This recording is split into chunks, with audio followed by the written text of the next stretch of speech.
السلام عليكم ورحمة الله وبركاته. أولا، الحمد لله على تأهل جمال سجاتي إلى نهائي سباق 800 متر ألعاب أولمبيا باريس 2024.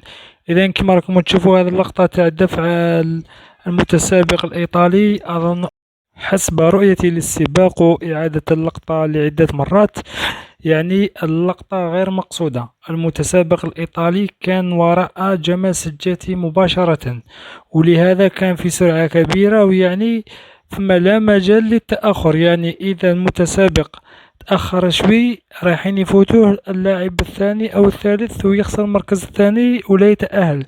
يعني كان في سرعة كبيرة وجمال سجاتي كان مباشرة أمامه. جمال سجاتي لما فات خط الوصول يعني اوتوماتيكيا ينقص في السرعة.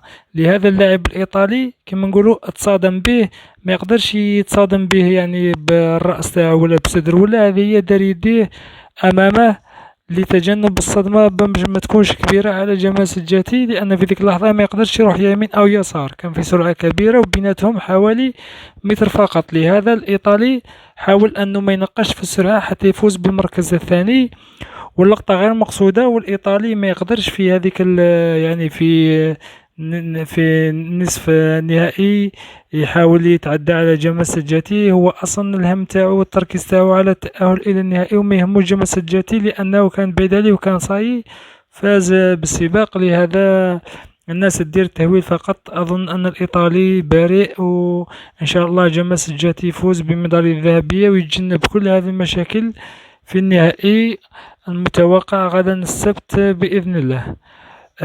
خاوتي، إذا عجبكم الفيديو ديروا لنا اشتراك في القناة، وراح تشوفوا معنا أغلب الفيديوهات الخاصة بالسباقات نجيبوها كما جات من السما للماء.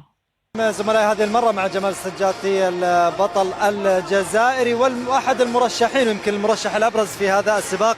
ألف مبروك، تأهل بأريحية مثالية مثل ما شفنا. الحمد لله.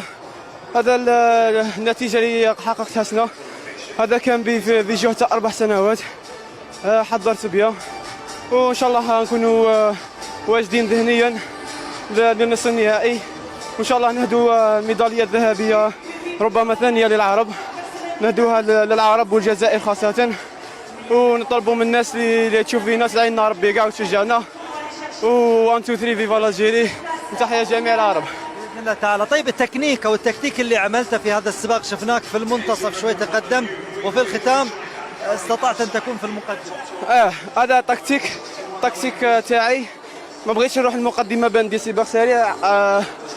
سييت بان نكمل السباق بأحسن بأريحية بان نوجد النصف النهائي، والحمد لله سيرت السباق كما كان الحال، وإن شاء الله فيها خير. الحمد لله.